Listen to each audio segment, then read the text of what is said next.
Sehemu yetu kuna ugonjwa ambaye inaitwa kansa. Mnajua watu wengi sana wako na shida. SHA inakubali.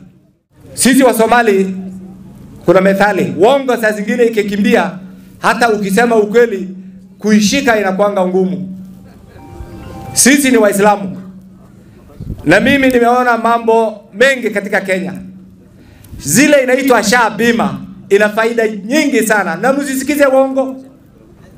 Wale wako na mabibi 4, sharia yetu ya Kiislamu inakubali, SHA ya sasa inakubali. Sehemu yetu kuna ugonjwa ambaye inaitwa kansa. Mnajua watu wengi sana wako na shida. SHA inakubali. Ile pesa unalipwa ukilala kwa ICU imeongezwa, sio kama ile ya NHIF. Wale watoto zamani ilikuwa watoto 4, lakini kwa wakati huu ni sharti lazima ukiwa unaweza kuonyesha ni watoto wako pia inakubalika wengi.